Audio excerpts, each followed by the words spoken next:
Bismillahirrahmanirrahim. Alhamdulillahirabbil alamin wassalatu wassalamu ala asyrafil anbiya'i wal mursalin wa ala alihi wa sahbihi ajma'in. Subhanaka la ilma lana illa ma 'allamtana innaka antal alimul hakim. Rabbi shrah li sadri wa yassir li amri wahlul 'uqdatam min lisani yafqahu qawli. Amma ba'd.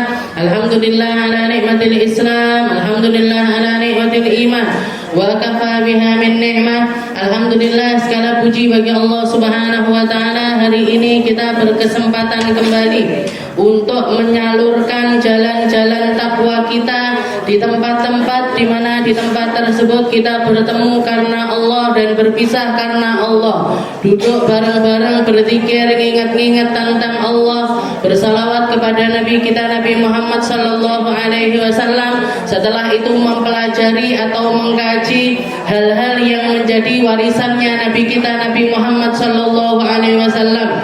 Semoga duduknya kita, kumpulnya kita, jalannya kita, infaknya kita di tempat ini semuanya dipandang sebagai satu amalan ibadah yang Allah Ta'ala kersa untuk menerimanya, yang pantas untuk kita persembahkan di hadapan Allah Subhanahu wa Ta'ala. Karena ini semuanya, tempat-tempat seperti ini merupakan investasi yang telah ditorehkan dari awal oleh Nabi kita Nabi Muhammad sallallahu alaihi wasallam.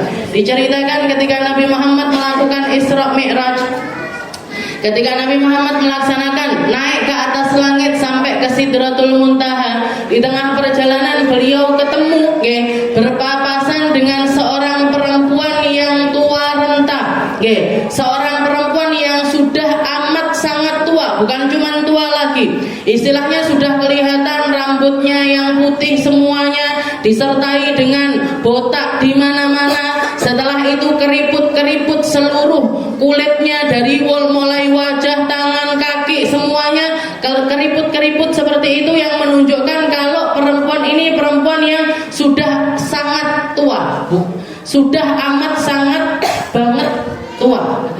Kurang apa? Pokoknya tua banget lah istilahnya, lah wong tua gampangnya gitu. Jadi tua sekali perempuan tersebut. Setelah itu ketika Nabi Muhammad jalan bersama dengan malaikat Jibril, perempuan ini manggil-manggil Nabi, "Ya Muhammad, ya Muhammad, ya Muhammad," seperti itu. Tidak direken sama Nabi. Nabi terujur aja jalan. Nabi jalan aja terus. Setelah nyampe satu tempat yang sudah nggak kelihatan lagi perempuan tersebut, Nabi Muhammad nanya sama malaikat Jibril, "Ya Jibril, man hiya ya Jibril? Siapa perempuan itu wahai Jibril?" Maka malaikat Jibril mengatakan, "Ya Muhammad, innahad dunya." Wahai Muhammad, dia adalah bentuk serupaan dari dunia. Bentuk serupaan dari dunia. Maksudnya gimana? Dunia ketika masuk di zamannya Nabi kita Nabi Muhammad sallallahu alaihi wasallam itu sudah di usia yang tua renta. Istilahnya masa kanak-kanaknya sudah hilang, masa remajanya sudah hilang, masa ibu mudanya juga sudah hilang, masa setengah tuanya juga sudah hilang. Dia sudah masuk di usia paling pucuk, tinggal hitungan hari saja dia sudah akan kembali ke hariban Allah Subhanahu wa Ta'ala. Jadi entek, begitu Nabi Muhammad sallallahu alaihi wasallam diutuskan, dikatakan begitu Nabi Muhammad diutuskan oleh Allah Ta'ala, saat itu juga Allah Ta'ala memerintahkan kepada malaikat Israfil untuk naruh ujung tanduknya dari sangkakala itu di mulutnya malaikat Israfil. Istilahnya apa? Garek tunggu tek, istilahnya dapat tanda dari Allah Ta'ala saiki, maka bakalan tertiup sangkakala yang pertama. Di dalam Al-Quran dikatakan iqtarabatis sa'atu wan syaqqal qamar. Kalau sudah satu mukjizat berupa terbelahnya bulan itu sudah terjadi, maka itu menunjukkan betapa dekatnya hari kiamat. Iqtarabatis sa'atu wan syaqqal qamar. Jadi kita ini hidup di atas bumi yang sudah tua renta. Makanya jangan protes lek pas tengah-tengah musim panas ujuk-ujuk udan, atau hujan malah panas, lali dunyane pisan. Nggih. Jadi lupa dunianya, wayahe panas. Oh enggak salah, wayahe adem. Nggih. Jadi kenapa saking tuanya? Dan setelah itu dikatakan malaikat Jibril mengatakan, ya Muhammad, nggih, wahai Muhammad, seandainya ketika perempuan tua yang berupa dunia itu tadi memanggil kamu, kamu noleh sama dia atau menjawab panggilan perempuan tersebut, niscaya umatmu akan menjadi umat yang lebih mengutamakan dunia ketimbang akhirat. Jadi berkat dari ndak nolehnya Nabi, maka ada yang namanya kaum solihin. Berkat ndak nolehnya Nabi, ada wali-walinya Allah Ta'ala.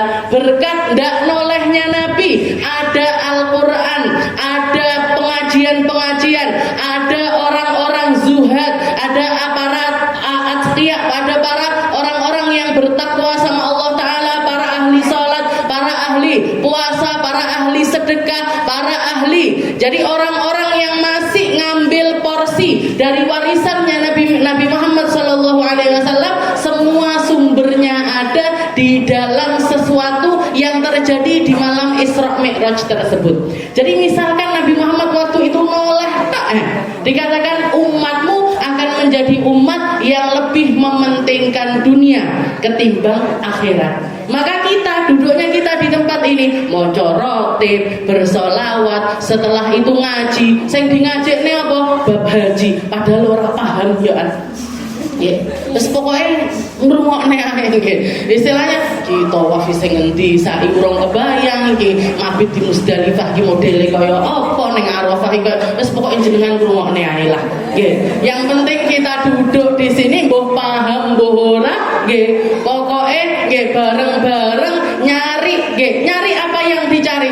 Nyari warisannya Nabi Muhammad sallallahu alaihi wasallam. Entah secara langsung kita bisa merasakannya atau secara tidak langsung kita bisa merasakannya, itu semuanya akan tetap menjadi sesuatu yang bernilai di sisi Allah Subhanahu wa Ta'ala. Oke, bagaimana Allah Ta'ala tidak nilai itu sebagai sebuah kebaikan? Bahkan di dalam Al-Quran dikatakan, wa may ya'mal mithqala dzarratin khairan yara wa may ya'mal mithqala dzarratin syarran yara. Perkara baik bahkan sekecil biji zarrah sekalipun dilihat, dipandang, diperhitungkan oleh Allah Subhanahu wa Ta'ala, begitu juga dengan keburukan yang kecil, mungil, sangat sangat diremehkan sama orang sekalipun juga diperhitungkan oleh Allah Subhanahu wa Ta'ala. Maka bagaimana bisa satu tempat yang diisi hampir setiap minggunya itu 100 orang duduk bareng-bareng, maca rotib bareng, kadang-kadang baca maulid bersama, kadang-kadang kita bersenang-senang bersama-sama, lewat zikir-zikirnya Allah, lewat nginget-nginget tentang Nabi Muhammad SAW, ataupun juga kisah-kisahnya para ulama-ulama kita. Maka bagaimana bisa sesuatu yang bisa dirasakan oleh semua orang ini tidak akan diperhitungkan oleh Allah Subhanahu wa Ta'ala. Yes, pokoknya balik lagi minal katutina wal nunutin. Sebagaimana saya berharap katut nunut sama para ulama-ulama saya, kepada para guru-guru saya, jenengan juga sebisa mungkin untuk katut dan nunut, bukan sama saya, lek sama saya kaputen Bu, jadi jenengan nunut karo Habib Abdullah bin Alawi Al-Haddad, jenengan nunut karo Syekh Abdul Qadir Al-Jailani, jenengan nunut sama para wali songo, jenengan nunut sama ulama-ulama, ulama-ulama kita terdahulu yang yaro binurillah, yang kalau mereka itu disebutnya itu ahlillah, orang-orang yang seluruh kehidupannya untuk Allah Subhanahu wa Ta'ala, dan ketika mereka memandang dengan cahayanya Allah Subhanahu wa Ta'ala. Lek saya tidak mampu, nggo awake dhewe wis abot, jadi bawa diri sendiri aja sudah berat, bawa dosa-dosa saya sudah berat, bawa kesalahan-kesalahan saya sudah berat. Jadi jenengan istilahnya lewat tempat ini kita belajar bareng, kita ngaji ngaji bareng ben katut ben nunut sama orang-orang yang setiap minggunya ini kita baca kitabnya. Habib Abdullah bin Husain bin Thohir yang di dalam syairnya beliau itu di dalam gubahannya dengan banyaknya amal ibadahnya beliau, sholatnya yang begitu banyak, muridnya yang begitu banyak, gurunya yang begitu banyak, zikirnya yang begitu banyak. Beliau mengatakan di dalam salah satu qasidahnya, ya Rabbi ma makna amal wa kulluhu zalal. Ya Allah, apa makna dari semua amal yang sudah saya lakukan? Seakan-akan semuanya kosong melompong, gak ada isinya sama sekali. Ini Habib Abdullah yang ngarang kitab Sulamut Taufik itu nganggep semua karangannya beliau itu kosong. Ini kalau saya persembahkan kepada Allah Ta'ala kayaknya tidak pantas. Ini kalau saya persembahkan tidak pantas. Ini kayak kalau saya persembahkan tidak pantas. Kabeh sing di Allah, dari amal saya ini tidak ada yang pantas untuk saya persembahkan. Maka yang saya jadikan istilahnya yang bisa ngarem-ngaremi hati hanyalah cinta kepada Allah, cinta kepada Rasulullah, cinta kepada orang-orang soleh. Sayyidina Imam Asy-Syafi'i juga pernah mengatakan, lastu minas salihin uhibbus salihina walastu minhum. Saya itu cinta sama orang soleh walaupun saya bukan masuk golongan orang soleh. Ini kan kita banget harusnya yang ngomong. Saya cinta sama orang soleh walaupun saya bukan orang soleh. Seneng lah ndelok wong ahli salat, seneng lah ndelok wong ahli tahajud. Arep nglakoni tahajud angel-elang. Seneng kalau melihat orang rajin kajian ilmu. Seneng kalau melihat santri-santri belajar nadom ini ngafalin Al-Qur'an. Delok tak seneng. Delok tak anak-anaknya jenengan yang sekolah SD, TK ataupun SMP biasanya kan ada hafalan Al-Qur'annya. Seneng, ya Allah ngajinya bagus, ngajinya pintar, ngafalkan Al-Qur'an. Tapi mamae dhewe arepe buka Qur'an lho. Beneran. Mau buka ikut ngafalin sama anaknya, angel ya. Jadi seneng, tapi uhibbus sholihin, suka sama amal soleh, suka sama orang-orang soleh, suka sama ulama-ulamanya Allah, seneng sama para wali-walinya Allah Ta'ala, seneng. Kalau ada kita kalau diceritani, kalau cerita-cerita, kalau nginget-nginget tentang haliyahnya para wali-walinya Allah Ta'ala ini kan luar biasa. Wali-walinya Allah Ta'ala ini kan luar biasa. Tidak usah wali-wali yang terkenal lah. Satu kejadian yang saya pernah mengalami sendiri, makanya tempat saya belajar dulu yang namanya Hadramut Yaman itu sampai dijuluki negeri 1000 wali. Jalan-jalan di negeri Tarim itu seakan-akan seperti guru-guru, kayak guru bagi orang-orang yang nyari ilmu. Karena pernah kejadian haliyahnya orang-orang Tarim itu bukan di tempat majelisnya, bukan di pasar-pasarnya.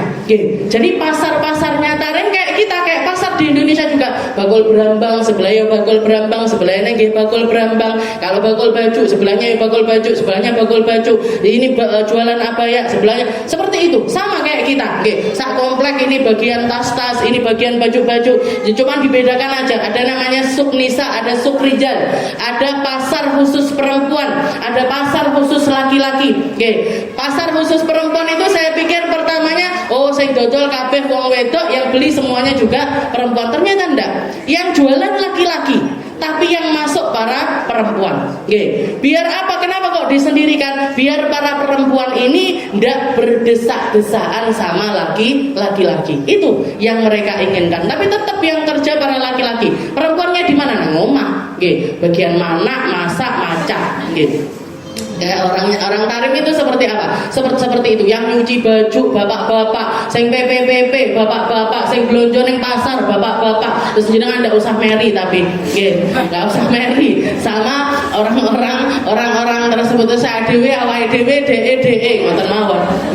Tapi yang ajib istilahnya yang istimewa, dikatakan pasar-pasarnya Tarim niku kalau ada orang belanja di satu toko jualan berambang gitu misalkan, ada orang beli di tempat tersebut, diinceng tonggoku podo-podo dodol brambang kok urung payu-payu nggih, kok belum laku, dilihat dari pagi belum ada yang masuk ke toko tersebut.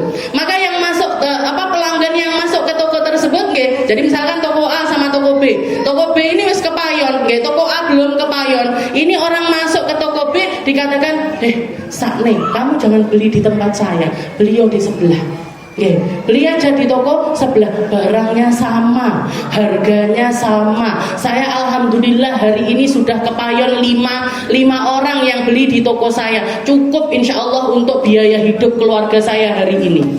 Silahkan beli ke toko sebelah. Dari pagi saya lihat belum ada yang beli. Ndang Rono, ada pelanggan kayak gini? Ada bakul kayak gini, ini ada di Indonesia kira-kira?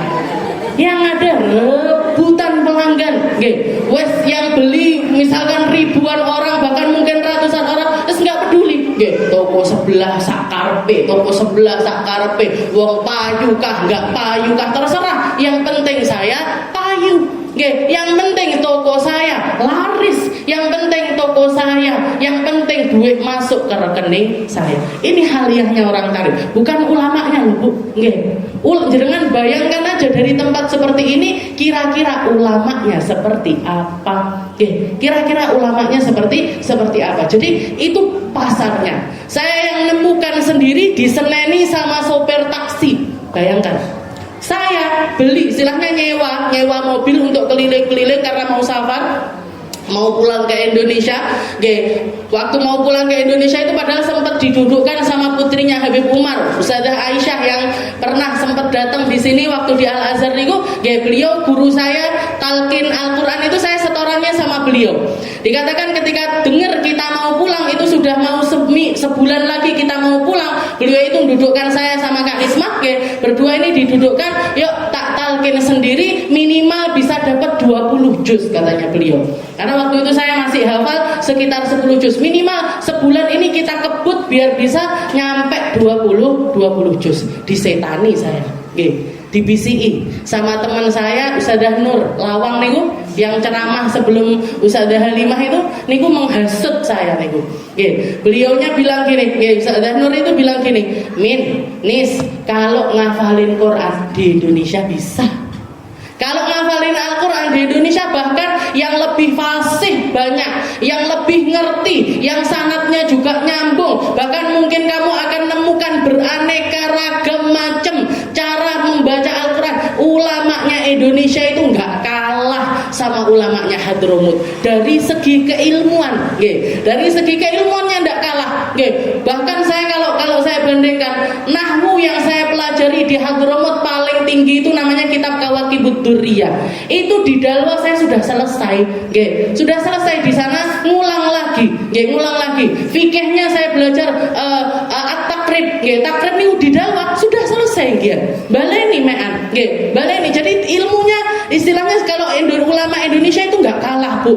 Makanya nggak salah kalau misalkan jenengan mondokkan anaknya jenengan di pondok Sidogiri, di pondok Lerboyo, di pondok Ploso, di pondok-pondok manapun. Yang penting salah. Yang penting istilahnya pondok yang kita tahu sepak terjangnya mulai dari dulu sudah ada dan lurus. Istilahnya nggak menggok-menggok neng dinding, jenengan masukkan nggak salah. Kalau dari segi keilmuan itu mungkin bahkan kita lebih banyak punya koleksi ulama ketimbang orang-orang di Hadramut. Jadi nggak kalah kita dari segi keilmuan. Katanya Ustazah Nur ini bilang gini, kalau hafalin Quran di Indonesia bisa. Terus yang nggak bisa apa Nur? Saya bilang gitu. Terus yang nggak bisa apa Nur? Ziarah ke wali-walinya Allah. Ziarah ke wali-walinya Allah, ziarah ke hubabah-hubabah, ziarah ke tempat-tempat yang di situ istilahnya kita tempatnya kita untuk nyari berkah nggak bisa mau baleni. Kamu mau ke Zambal lagi setelah nyampe Indonesia nggak bisa. Kamu mau ke Furat kalau sudah nyampe Indonesia nggak bisa. Kamu mau ke makamnya Habib ini kalau sudah nyampe Indonesia nggak bisa. Oh ngono Nur. Manet bisa saya. Manet biar saya. Langsung sebulan niku bikin jadwal. Jadi Kak Nismah nyari nomornya sopir yang biasa dipakai sama anak-anak Daruz Zahra niku setiap hari. kita keluar. Nggih, setiap hari saya sama Kak Risma berdua itu keluar dari tempatnya satu Habib ke tempatnya Habib yang lain, ke hubabah yang ada di. Jadi yang hidup ataupun yang meninggal. Dan selalu pulangnya itu kita tutup dengan ziarah Zambal. Nggih, pulangnya itu ya jadi setelah keliling nanti terakhir ke Zambal baru pulang ke Darus Zahra. Terus dari pagi, kadang dari siang sampai sore, seperti itu. Nggih. Jadi dikatakan pernah satu kejadian ketika kita ziarah seperti itu di tempatnya Hubabah. Jadi tempatnya Hubabah di perempuan solihah yang ada di Hadramut sana. Karena kalau namu sama yang masih hidup ini kan kita tidak bisa keluar, istilahnya sama di makom gitu ya. Jam 1 pengen waktunya pulang, waktunya keluar, atau setengah 12 waktunya keluar, pamitan tidak mungkin digondeli gitu. Digondeli medeni gitu kan. Sudah jenazah ziarah makam itu kan nggak mungkin digondeli sama walinya. Tapi kalau sama yang masih hidup kan nggak bisa. Saya makan dulu, saya gini dulu. Akhirnya molor. Yang harusnya setengah 12 adzan duhur, sebelum duhur itu kita sudah harus keluar, molor sedikit tok. Molor cuma sedikit, mungkin 10 menit atau 15 menit. Begitu keluar dari rumah, begitu keluar dari rumahnya Hubabah ini, Pak sopirnya ini marah-marah. Gara-gara kamu, gara-gara kalian, gara-gara saya nungguin kalian, saya ketinggalan takbiratul ihram sama imam yang sudah saya jaga lebih dari 20 tahun. Niki supire, Bu. Supir ojol kalau Indonesia itu gitu. Supir Grab atau supir Gojek seperti itu. Marah sama pelanggannya gara-gara kalian saya akhirnya ketinggalan takbiratul ihram sama imam yang sudah saya jaga lebih dari 20 tahun. Niki supire kayak gini, dah neo waline, dah neo ulamanya, dah neo orang-orang solehnya. Jangan bisa bayangkan sendiri. Kita aja yang ngaku Islam dari kecil, yang ngaku turunannya orang-orang baik, yang ngaku ahli sholawat, baca ini kita baca, datang waktu sholat yo ndak cepet-cepet sholat yo iso jam 1, iso setengah 2 yo iso, jam 2 iso, setengah 3 iso. Bersalam-salam adzan asar sholat asar. Itu kita yang ngakunya ulama, yang ngakunya ngerti ilmu, yang ngakunya paham, ndak ada kepikiran untuk menjaga takbiratul ihram. Padahal Nabi Muhammad mengatakan inna likulli syai'in safwah. Semua hal itu punya intisarinya. Wasofwatus salat, sedangkan inti sarinya salat itu ada di dalam takbiratul ihram ma'al imam. Takbir bareng imam. Bukan takbirnya kita bareng beneran sama imam boten, tapi imam takbiratul ihram, kita juga takbiratul ihram. Itu inti sarinya salat jamaah. Kita masbuk yo ndak masalah, yo ndak nangis, yo ndak gelo, yo ndak piye-piye, ya biasa aja. Emang enggak senang ya bakalan guyu. Enggak marah gian, enggak marah ketinggalan gitu ya, enggak marah. Ini marah sampean. Saya baru nemu, ya Allah, kita ini pelanggan loh ya. Kita ini bayar loh ya. Bahkan kalau enggak salah Kak Nisma ngasih uang itu ditampek sampean. Jadi apa duit sampe ini saya ketinggalan takbiratul ihram sama imam. Padahal saya sholat jamaahan. Setelah itu langsung nyari masjid musola yang terdekat di situ, sholat jamaahan di situ. Beliaunya ini tadi, Pak sopir yang luar biasa soleh itu. Semoga beliau selalu dijaga dan semoga kita dapat keberkahannya dari kayak supirnya wali kayak gitu. Alhamdulillah. Kita lanjutkan pembahasan kita masih di dalam kitab Sulamut Taufik, Babul Hajj, masih di dalam babnya haji. Kemarin kita bahas tentang tawaf, tentang tawaf yang masuk di dalam arkanul hajj, rukunnya haji. Salah satu perkara-perkara yang kalau ketinggalan dari kita, haji kita tanpa rukun-rukun tersebut tidak sah hajinya. Haji tidak pakai wukuf di Arafah tidak sah. Haji tidak pakai tawaf ifadah tidak sah. Haji tidak pakai tawaf ifadah tidak sah. Jadi kemarin kita bahas tentang syarat-syaratnya tawaf. Dan karena tawaf ini termasuk salah satu ibadah yang bakalan paling sering jenengan lakukan kalau jenengan umrah ataupun juga haji, karena tawaf ini bisa tawaf wajib, bisa tawaf rukun, bisa tawaf sunnah. Nggih. Jadi tawaf rukun itu apa? Tawaf rukun namanya tawaf ifadah yang ada di dalam rukunnya haji. Nggih. Ataupun tawaf wajib kalau kita lakukan di dalam umroh kita. Nggih. Umroh ndak pakai tawaf ndak iso dia. Nggih. Orang aku melek sa'i tak ndak usah tawaf. Ndak ada, Bu. Sa'i itu ada setelah tawaf. Orang sa'i tak ndak pakai tawaf ndak bisa. Nggih. Jadi ada kalanya tawaf rukun, ada kalanya tawaf wajib, ada kalanya tawaf sunnah. Guru saya Ustazah Khadijah itu ketika kita pamit mau berangkat haji, beliaunya itu mengatakan minah nismah sak keluarga. Katanya beliau kalau baca sama kayak konsepnya Ustazah Nur ini tadi. Kalau baca Quran, hatamin Al-Quran, kamu ngapa-ngapain, perkara-perkara ibadah-ibadah semacam itu, banyakin sholat baik, baca Quran di sana baik, ngatamin Quran di sana baik. Tapi kalau bisa, kalau selama kamu di Mekah, di Madinah, lakukan sesuatu yang kamu tidak bisa lakukan di Indonesia. Apa itu Hubabah? Tawaf. Banyakin tawaf. Jadi kalau duduk-duduk habis sholat subuh nganggur-nganggur mau ngambil mikot, dadak ke Tanim, dadak nyewa mobil, habis itu pergi ke satu tempat yang lumayan jauh, mungkin durasinya bisa setengah jam dan lain sebagainya, males, istilahnya aras-arasan mau ngambil mikot untuk umroh, ya sudah, langsung aja ke tempat tawaf. Yang penting punya wudu, yang penting punya wudu. Tapi kalau tawaf sunnah seperti ini tidak perlu pakai sa'i. Tidak harus. Jadi tawaf sama sa'i, kalau sa'i sudah pasti gandengane tawaf. Tapi kalau tawaf belum tentu harus pakai sa'i. Kalau cuman tawaf sunnah saja, terus dengan langsung ke tempat tawaf, ngubengin Ka'bah 7 kali, selesai. Itu 1 kali tawafan. 1 kali tawafan. Itu katanya beliau, perbanyak tawaf di sana. Perbanyak tawaf di sana. Makanya di sini syaratnya tawaf kita sudah bahas. Sekarang sunnahnya tawaf. Tawaf sunnahnya tawaf. Jadi kesunahan yang sebaiknya ada di dalam tawaf kita, tapi kalau tidak kita lakukan pun tetap sah tawafnya.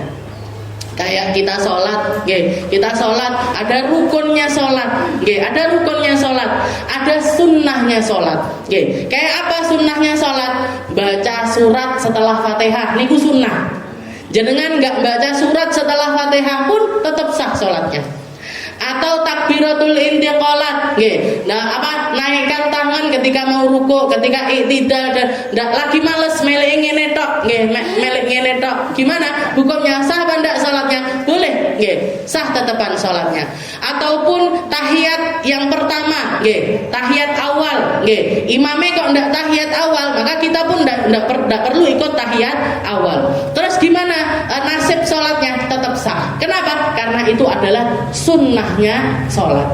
Baca doa iftitah, Allah berkabir walhamdulillahi katsira. Itu hukumnya adalah sunnah. Dilakukan dapat pahala, tidak dilakukan tetap sah. Nah, di dalam tawaf juga ada sunnah-sunnahnya. Dikatakan di sini sunanut tawaf. Sunnah tawaf yang pertama, al-mashhu fihi hafiyan wa taqsirul khuta. Katanya yang pertama, sunnah yang pertama, kalau tawaf itu sunnahnya telanjang kaki. Tidak pakai sandal. Tidak pakai sandal. Kalau kaos kaki wajib bagi perempuan, karena kita wajib untuk nutup aurat.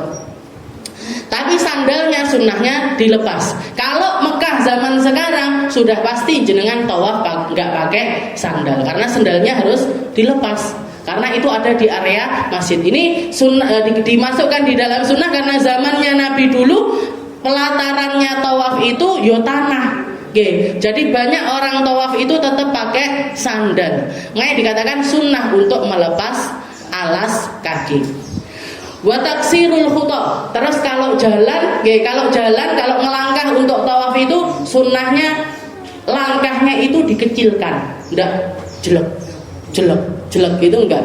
Tapi kecil-kecil aja. Jadi ngikuti arus saja. Ngikuti arus, enggak usah kesusu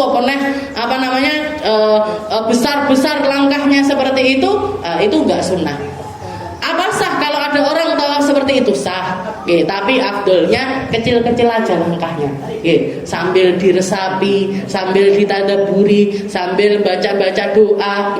Kalau biasanya dari tempat travelnya kita itu biasanya dikasih itu, tawaf pertama baca doa ini, tawaf kedua baca doa ini. Bagus apa enggak? Bagus, bagus. Tapi kalau misalkan jenengan kok mocone kok angel, jadi biasanya bahasa doanya agak sulit ini itu dan lain sebagainya, gimana ini jenengan baca doa apapun yang jenengan hafal, misalkan jenengan 7 kali puteran sing diwaca Rabbana atina fid dunya hasanah mboten napa-napa, wis sapu jagat niku wis kabeh masuk di dalam doa tersebut. Dungane anake Rabbana atina fid dunya hasanah, pas pulang umroh dijaluk itu Rabbana atina fid, mboten napa-napa, ndak masalah. Jadi enggak masalah, jangan dipersulit masalah doa ini, jangan dipersulit. Saya kasihan kadang-kadang. Jadi beberapa anak itu yang haji ibunya sudah sepuh ngoten, Bu, ngapalne doa iki, Bu? Tuwa dongane. Kenapa nak kok suruh ngapalne doa ini? Nanti kalau pulang jenengan dijalui donga. Isin lek dongane ndek-ndek, ndak apa-apa, nggak perlu malu. Kalaupun misalkan pengen panjang, jenengan dawakne niku Rabbana atina fid dunya hasanah wa fil akhirati hasanah wa qina adzabannar ping 7.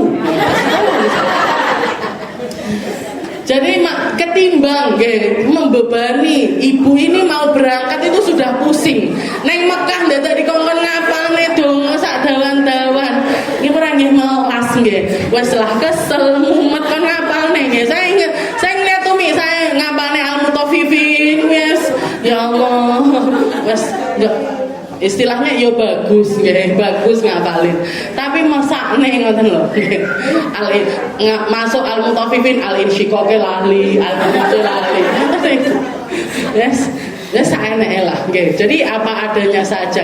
Jadi yang lebih penting dari itu apa? Yang lebih penting dari itu adalah meresapi makna dari doa itu sendiri. Meresapi makna. Saya pernah dengar kisahnya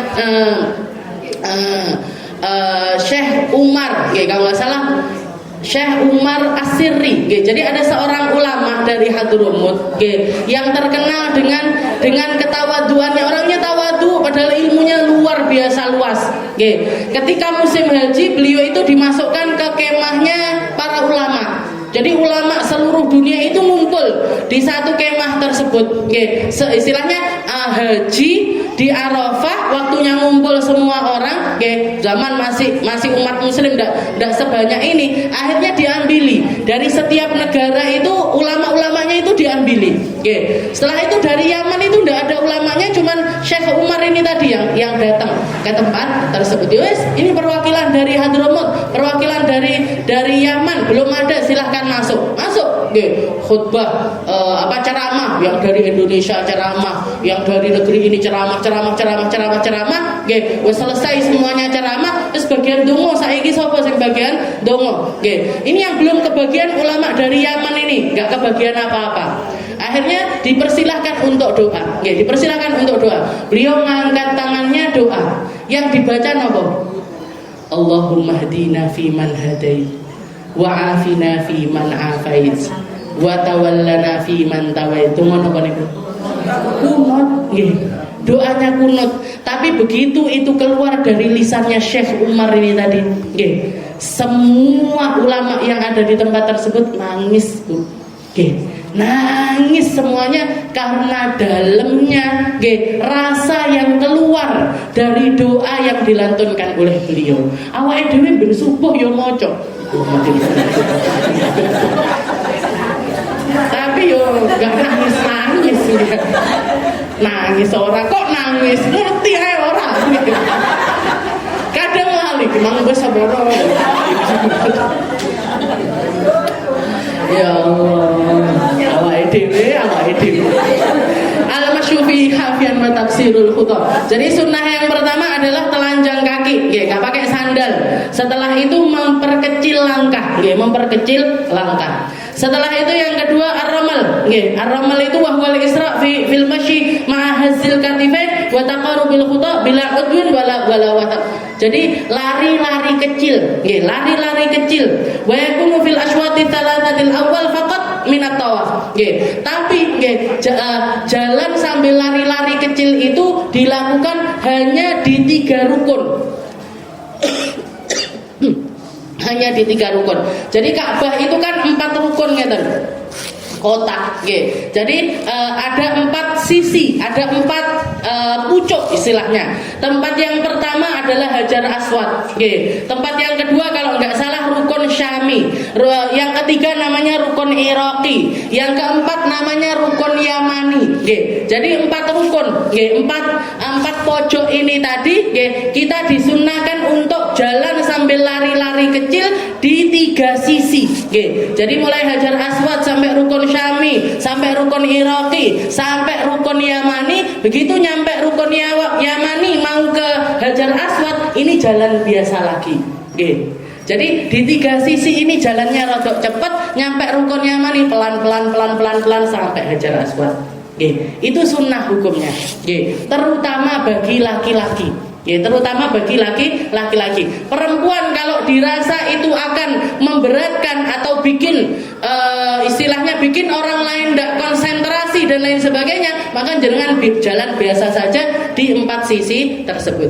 Tapi kalau misalkan aku iso, sama gandeng Pak Bojo misalkan, suaminya jalan rodok cepat, jangan ngikuti jalan rodok cepat, nah, itu sunnah sampai ke 3 sisi tersebut. Begitu nyampe rukun Yamani, jalan biasa sampai ke Hajar Aswad. Itu hukumnya adalah sunnah. Lalu yang ketiga al-ittiba wa huwa ja'alu wasati diraihi tahtal manqibil aiman minat anil indal ibid. Nah, ini untuk laki-laki juga. Jadi laki-laki kalau tawaf, tawaf ifadah, tawaf wajib atau tawaf umrah, kan cuman pakai dua kain. Nah, ini kain yang bagian atas, tengah-tengahnya ridak, tengah-tengahnya kain yang atas itu ditaruh di bawahnya ketek, bawahnya ketek sebelah kiri. Jadi yang buka kan yang sebelah kiri. Nah itu diginikan, dimasukkan. Jadi disamper nih di sebelah kanan, tapi tengah-tengahnya niku dikempit di ketek, habis itu disamper. Jadi sininya terbuka. Nah, itu hukumnya sunnah. Kalau misalkan tidak pengen kayak gitu, boleh apa tidak? Boleh. Arepe didadek, mau dijadikan ubel-ubelan nutupi semuanya, boleh. Mau di model kayak sarungan, oleh. Jadi bawahnya sarungan, atasnya sarungan, 2 pundaknya kelihatan, sah-sah saja untuk para laki-laki. Tapi sunnahnya disampir nih, yang kanan ketutup, yang kiri kebuka. Itu adalah sunnah untuk para laki-laki. Lah ibu-ibu ya tidak mungkin. Tidak mungkin seperti itu. Lalu yang keempat al-qurbu minal baiti in amkana ramal wa illa fayub'id. Kalau misalkan bisa, kita tawaf sedekat mungkin dengan Ka'bah. Kalau bisa, kalau tidak membahayakan, kalau tidak bikin orang lain terdolimi gara-gara kita, maka sunnah untuk mendekat. Saya setelah selesai haji, ditanya sama guru saya, Ustaz Segap itu nanya, gimana Mina? Gimana hajinya di sana gimana? Senang apa enggak? Senang Beb, senang ke Mekah, ke Madinah dan lain sebagainya. Terus gimana? Sempet nyium Hajar Aswad apa enggak? Enggak Beb. Sempet megang Ka'bah, doa di bawah Ka'bah apa enggak? Enggak Beb. Sempet begini pokoknya istilahnya yang deket-deket ke Ka'bah itu sempet apa enggak? Enggak Beb. Kenapa? Enggak boleh sama Abi. Sama abah saya memang diwanti-wanti enggak usah nyium Hajar Aswad, enggak usah deket-deket ke Ka'bah. Kenapa? Karena tempat itu yang paling uyel-uyelan. Nggih. Tempat itu yang paling orang itu istilahnya desek-desekan di tempat tersebut, apalagi di musim haji. Nggih, apalagi di musim haji. Kalau misalkan di luar musim haji mungkin tidak sepadat itu. Nggih, tidak sepadat itu. Bahkan saya tawaf ifadahnya itu tidak di lantai 1, di lantai 2. Karena dengar beberapa orang yang sudah selesai tawaf niku jam tangannya pecah. Jadi ketika tawaf di bagian bawah itu jam tangan bisa pecah. Niki kan berarti saking padetik, saking sekali. Akhirnya kita berangkat tawafnya di lantai 2. Jadi malah sama abah saya ndak usah nyium Hajar Aswad, ndak usah deket-deket sama Ka'bah. Kenapa? Selain alasan yang pertamanya, karena Ka'bah itu kalau sudah musim haji, apalagi setelah orang-orang wukuf di Arafah, mau lebaran haji itu biasanya kainnya Ka'bah diganti. Kalau sudah selesai kainnya itu diganti, niku disiram pakai parfum. Makanya baunya wangi luar biasa, disiram pakai parfum. Padahal kita ketika ihram ndak boleh pakai wangi-wangian. Lek jenengan tawaf sambil megang Ka'bah, ini berarti akhirnya wanginya nempel ke kita, niku ihramnya jenengan malah batal. Maka sama abah saya ndak boleh deket-deket sama Ka'bah. Kata guru saya, sejak begitu kita ngomong seperti itu, jempol katanya beliau. Benar. Abahmu tahu yang dibawa ini anak-anak perawan. Kakak saya masih kelas 1 SMA, saya kelas 3 SMP, adik saya baru lulus SD. Foto paspornya itu pakai seragam Al-Azhar itu. Haji itu foto paspornya pakai seragam Al-Azhar. Jadi yang dibawa ini anak-anak muda, perempuan muda. Jadi sama abah saya tidak boleh, tidak usah dekat-dekat ke Ka'bah. Tapi sunnahnya sebenarnya, sunnahnya kalau ngambil sunnah seperti ngikuti caranya Nabi Muhammad, memang sunnahnya dekat-dekat sama Ka'bah. Tapi kalau kita lihat mudorotnya ini lebih besar ketimbang manfaatnya, maka lebih baik kita ngambil sesuatu yang selain itu.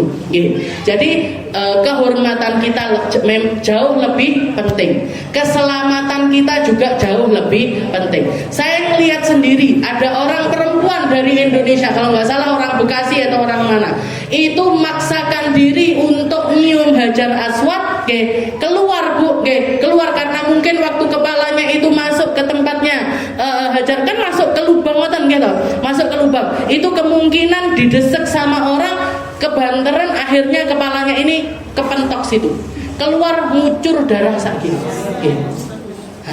Jadi saya ngeliat sendiri nih, sampai akhirnya tim kebersihannya langsung ngumpul untuk membersihkan darah-darah yang ada di sekitar tempat tersebut. Jadi ketimbang terjadi hal yang semacam ini, kecuali kalau memang jenengan ngeliat jam 1 malam atau jam 2 malam. Tapi kalau musim haji jam segitu pun masih tetap ramai. Jadi misalkan jenengan datangnya awal belum musim haji nih, misalkan sebulan sebelum musim haji jenengan sudah datang di situ, jenengan lihat sepi, bisa ini deketin Ka'bah, bisa ini nyium Hajar Aswad dengan cara yang baik, tidak usah nyikut-nyikut temennya, tidak usah nyikut-nyikut orang lain. Jadi kita mau nyari kebaikan, kita golek api, tapi caranya juga harus dengan yang baik. Kalau tidak bisa melakukan hal yang baik, nyewa orang gede-gede buat melindungi kita, nyempari orang-orang yang ada di sebelahnya, tidak ada manfaatnya, Bu. Itu kita nyari baik tapi dengan cara yang tidak baik. Nyari baik dengan cara yang tidak baik. Jadi sebenarnya memang sunnah al-qurbu minal bait, deketin Ka'bah in amkana ramal, kalau memang memungkinkan. Kalau tidak memungkinkan maka tidak sunnah. Wa illa fayubaid, dikatakan di sini kalau tidak bisa mendingan jauh-jauh dari Ka'bah. Terutama nih kalau jenengan lagi ihram, lebih baik ndak deketin Ka'bah dulu sampai tahallul. Kenapa? Karena sakupengannya Ka'bah itu jenengan lain, kalau orang habis megang itu wangi diciumnya Ka'bahnya gitu. Kenapa? Karena disiram sama parfum nih. Karena disiram sama wangi-wangi. Yang kelima as-sakinah wal waqar wa adamul kalam. Yang kelima sunnahnya adalah tawaf dengan sakinah. Sakinah niku tenang, ndak gerusa-gerusu, ndak kesusu-susu.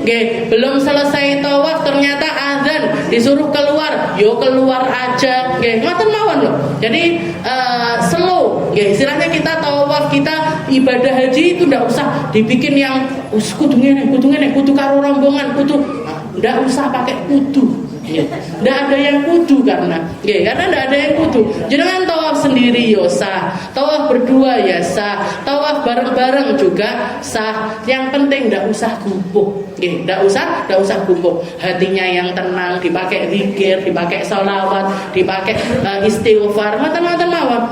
Waktunya keluar yuk keluar. Ini berapa putaran ya tadi saya 3. Ya sudah, nanti selesai sholat balik lagi meneruskan ke 4, ke 5, ke 6, ke 7. Ngoten mawon. As-sakinah wal waqar wa adamul kalam. Kalau bisa jangan ngomong-ngomong yang enggak perlu di tengah-tengah tempat tawaf nggih. Ndak usah ngomong nih spray warna hijau karo koncone. Bar iki tuku spray hijau sing dek mangan iki. Bar iki blonjo coklat ning nggon toko sing kuwi. Nanti Bu ya. Nanti tempatnya masa dari sekian banyak tempat, dari sekian banyak waktu yang kita punya, mosok di tempat tawaf sik panggah mikir nih dunyo nggih. Jadi tempat itu tempat termulia nggih, tempat termulia, tempat paling dekat sama kebaikan-kebaikan yang diwariskan oleh Nabi kita Nabi Muhammad nggih. Maka sebisa mungkin dilepaskan semua perkara-perkara dunia itu kita lepaskan. Yang keenam, raf'ul yadain inda du'a. Ini setelah tawaf nggih, sunah. Begitu selesai tawaf nggih, disunahkan untuk doa. Doanya kalau bisa pas sama multazam. Kalau bisa di multazam ya di multazam. Kalau tidak bisa pokoknya tempat yang lurus sama multazam. Itu doa sambil ngangkat tangan. Doa sambil ngangkat tangan. Yang ketujuh al-mualah. Kalau bisa tawaf itu mualah. Mualah itu nggih niku wau. Terus 7 putaran itu bersambung. Nggih, ndak dipedot-pedot. Sak munyeran metu.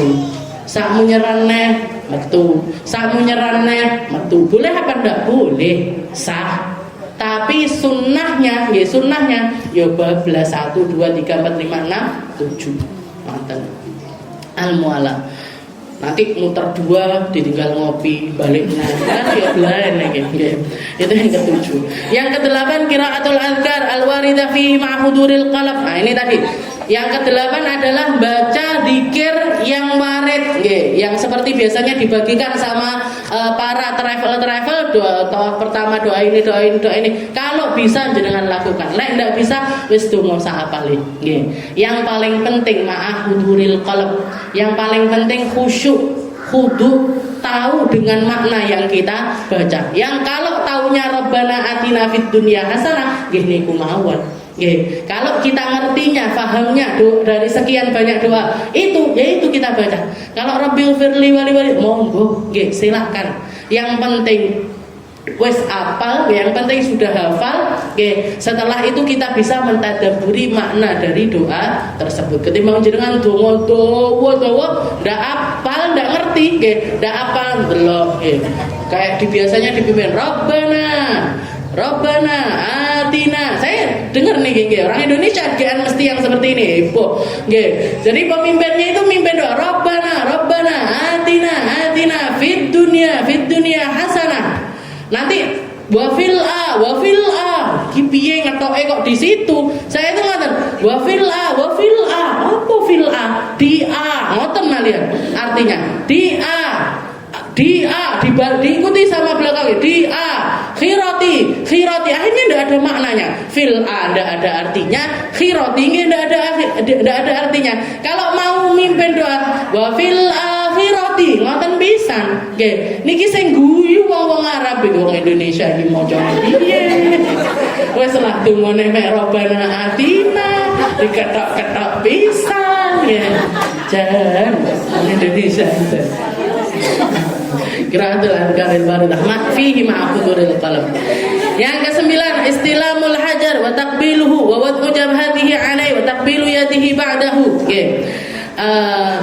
Kesembilan, setiap kali ketemu sama bagian rukun Hajar Aswad tempat kita mulai niku kita melambaikan tangan kita Bismillahirrahmanirrahim. Kalau awal gitu Bismillahirrahmanirrahim, Bismillahirrahmanirrahim, Bismillahirrahmanirrahim. Kalau setiap kali ketemu nggih ngoten ngeten mawon nggih. Napa ngasih isyarat sama Hajar Aswad. Yang ke-10 istilah ruknil yamani wa taqbilu yadihi ba'dahu. Jadi yang bagian paling istilahnya bagian paling afdol dari 4 rukun ini, yang pertama adalah Hajar Aswad, yang kedua adalah rukun yamani.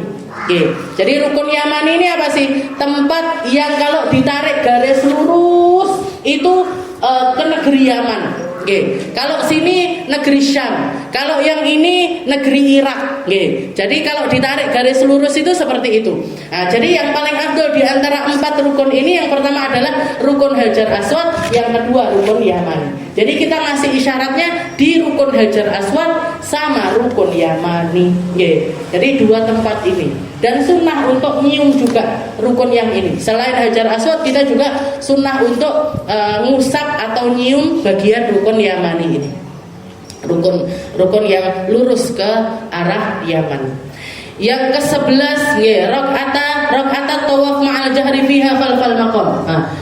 Yang ke-11 adalah setiap kali selesai tawaf sempatkan untuk sholat 2 rakaat. Namanya sholat sunnah tawaf. Namanya sholat sunnah tawaf. Bacanya dijaharkan, bacanya dikeraskan. Fa'ilam yumkinhu fafil hijr, fa'ilam yumkinhu fafil masjid. Kalau bisa sholatnya ini dilakukan khalfal maqam, di belakangnya makam Ibrahim. Jadi di Ka'bah itu yang ada satu tempat ini, kalau di sini Hajar Aswad, di sini Multazam, di sini ada kayak kotaan di dalamnya, kalau jenengan inceng kayak ada telapak kaki, itu namanya makam Ibrahim. Bukan makamnya Nabi Ibrahim, bukan, tapi tempat yang pernah diinjak sama Nabi Allah Ibrahim. Sunnahnya sholat di tempat tersebut antara Multazam sama Hijr sama makam Ibrahim. Tapi biasanya sulit sekali di tempat tersebut. Kalau nggak bisa di situ, di Hijr Ismail, di tempat yang bunder nih di tempat yang bunder di situ. Kalau nggak bisa juga, karena di sini biasanya juga sering ditutup, pokoknya tempat yang lurus sama Multazam. Jadi kalau ditarik lurus sama pintunya Ka'bah. Multazam itu pintunya Ka'bah, antara Hajar Aswad sama pintunya Ka'bah. Itu di situ. Kalau nggak bisa juga, pokoknya di tempat mana saja di sekitaran pelataran tempat tawaf tersebut. Pokoknya tidak keluar dari Masjidil Haram. Wala yahlu waktu rakaatain madal haya. Dan misalkan tidak mampu, tidak bisa juga. Begitu saya selesai tawaf pas adzan. Selesai tawaf pas adzan, orang-orang sudah persiapan bikin sop-sop untuk melaksanakan sholat. Jenengan harus keluar dari tempat tawaf. Ya sudah. Keluar dulu sholat. Sunnah tawafnya kapan? Nanti setelah sholat boleh, setelah sa'i juga boleh. Ini tidak selesai waktunya madal hayah, sampai kapanpun juga. Sampai mati pun masih sunnah untuk sholat sunnah tawaf. Kalau belum sempat sholat sunnah tawaf, begitu kita selesai tawaf. Yang ke-12 doa bil multazam, sunnah untuk doa di multazam. Multazam itu antara Hajar Aswad sampai ke pintunya Ka'bah. Wa huwa ma bainal Hajaril Aswad wal bab. Walaysa wal bab kama yatawahhamuhu ba'dun nas. Dan bukan pintunya, tapi di antara tempat tersebut. Sayyidina Abbas pernah mengatakan, saya tidak pernah doa di multazam kecuali diijabahi sama Allah Ta'ala. Kecuali diijabahi sama Allah Ta'ala. Dan abah saya cerita waktu minta anak laki-laki itu doanya di situ dia. Jadi beliau haji tahun 2001, dongo di antara Hajar Aswad sama Multazam itu, dongonya pakai bahasa Jawa, kata abah saya. Ya Allah Gusti, kula boten gadah jalar pokoknya anak laki lek jenengan kersa kasih yang barokah manfaat. Lali ndak minta panjang umur, lupa ndak minta panjang umur. Jadi minta anak yang barokah, anak yang manfaat beneran. Sampai sekarang jadi pengingat kita betapa umur itu tidak kenal umur. Betapa usia seseorang itu tidak kenal kecil besarnya, lek wayahe dijikuk. Jejer antara nenek saya dengan adik saya. Adik saya tulisannya di situ meninggal usia 12 tahun, nenek saya ditulis wafat usia 90 tahun lebih. Nenek saya umurnya sampai 90 tahun lebih dulu sergap dibandingkan nenek saya. Itu doanya abah saya di situ. Pulang umi saya hamil, ditakkit sekalian, inilah anak lanang tenan, akikoe 10 kambing niku akikohnya, segapnya ngalah-ngalahi mantu, jadi 10 kambing akikohnya. Jadi doa di multazam itu doa yang paling mustajab. Katanya Sayyidina Abbas, tidak ada doa di multazam, saya berdoa berkali-kali di multazam, tidak pernah tidak diijabahi sama Allah Subhanahu wa Ta'ala. Yang ke-13 ad-doa bil hatim, doa juga di hatim. Hatim itu ma bainal hajaril aswad wa maqam Ibrahim. Jadi antara itu tadi, tetap Hajar Aswad sampai ke maqam Ibrahim itu tempat yang paling mustajab di sekitaran Ka'bah. Dan yang terakhir asyurbu wa tadallu min ma'i zamzam. Selesai tawaf, disunnahkan untuk minum air zam-zam sebanyak-banyaknya, semampunya jenengan minum, semampunya jenengan minum. Bisa minum 3 gelas, bisa minum 5 gelas, Jadi begitu selesai tawaf, habis itu kita sholat sunnah tawaf, sempatkan untuk minum air zam-zam. Di sekitaran situ mesti ada keran-kerannya zam-zam. Kalau enggak gitu tempat-tempat kayak kayak termos tapi besar-besar seperti itu, minum sebanyak-banyaknya jenengan bisa minum. Sebanyak-banyaknya, sakwarke istilahnya ngoten. Sakwarke sampai kong bulu mboten napa-napa. Sampai kudu mutah mboten napa-napa. Yang penting kita minum air zam-zam sebanyak mungkin. Itu sunnah. Wa yanwi qada'u hawaiji. Minum sambil diniatkan semua hajatnya jenengan. Karena ad-diniyah wa dunyawiyah, mau hajat dunia mau hajat akhirat, jenengan minum sambil diniatkan seperti itu mujarab sekali. Saya pernah diajarin ketika perempuan ini salah satu masalahnya kalau haji ataupun umroh ini haid, keluar darah. Kalau udah keluar darah sumpek nih mesti tidak bisa mlebu Ka'bah, tidak bisa masuk ke masjid, tidak bisa sholat, tidak bisa tawaf, tidak bisa ngapa-ngapain. Salah satu pesan guru saya yang mujarab, ketimbang jenengan konsumsi obat ini biar berhenti dan lain sebagainya, yang jauh lebih mujarab daripada itu minum air zam-zam. Jenengan minum zam-zam sebanyak mungkin sambil niat, ya Allah, saya di sini cuma sekian hari, tolong diresik nih, tolong dihabiskan. Itu banyak orang yang melakukan hal yang semacam itu bersih beneran, termasuk umi saya. Mau berangkat niku flek coklat, begitu nyampe sana minum zam-zam sebanyak-banyaknya niku wow. Ininya apa istilahnya, kuncinya di sakwarke sebanyak-banyaknya sambil niat, ya Allah bersihkan. Bersih bu, hari pertama minum zam-zam itu bersih sampai di Mekah selesai, habis itu di Madinah pulang sampai sekian hari baru keluar banyak bro. Jadi minum zam-zam sebanyak-banyaknya sambil dimantem hati nih, sambil hatinya yang mantap. Kenapa kok seperti itu? Lihaditsin, karena Nabi Muhammad pernah mengatakan ma'u zam-zam lima syuribalah. Air zam-zam itu tergantung siapa yang meminumnya, dan untuk apa dia meminumnya. Sak niate orang tersebut, niat jaluk duit karo Gusti Allah, jangan jaluk, ya Allah kula boten gadah duit, boten gadah yatra, minum sak banyak-banyaknya, insyaallah rezekinya lancar barokah. Seperti itu, ya Allah saya belum punya rumah, jaluk omah, ya Allah, dikasih pasti sama Allah Ta'ala. Minum air zam-zam. Jadi seperti di hadis ma'u zam-zam lima syuriba lah, itu 14 sunnah yang disunnahkan ketika seseorang melaksanakan tawaf. Insyaallah minggu depan kita bahas sa'i, kita bahas tahallul dan lain sebagainya untuk bekal kita. Mugi-mugi mulai dari ilmu ini kita bisa melaksanakan praktek manasikul hajj atau umrah secara realitas. Sekarang bayangkan belum pernah haji, belum pernah umrah, mesti saya ngawang-ngawang. Kalau yang sudah haji, sudah umrah, bayang-bayangkan dulu ketika melaksanakan haji ataupun umrah. Nah, tapi dua-duanya sama-sama manfaat, sama-sama ilmu ini akan selalu menjadi sesuatu yang bermanfaat untuk kehidupan kita. Mau kita bisa mempraktekannya atau tidak, semuanya tetap menjadi warisannya Nabi kita, Nabi Muhammad Shallallahu Alaihi Wasallam. Mugi-mugi barokah, manfaat, mugi-mugi bisa menjalankan sebaik mungkin, mugi-mugi bisa menjadi ilmu yang bawa kita ke negeri, tempat di mana Nabi kita melaksanakan dakwahnya, melaksanakan perjuangannya, diturunkan wahyu-wahyunya Allah di tempat tersebut, nyampe langkah kita, anak kita, keluarga kita, orang-orang yang kita cintai untuk bisa beribadah di Mekah dan juga ziarah ke Madinahnya Nabi Muhammad sallallahu alaihi wasallam. Ala hadhihi niyyah wa ala niyatin salihah wa ila hadratin Nabi Muhammad sallallahu alaihi wasallam bisirril Fatihah.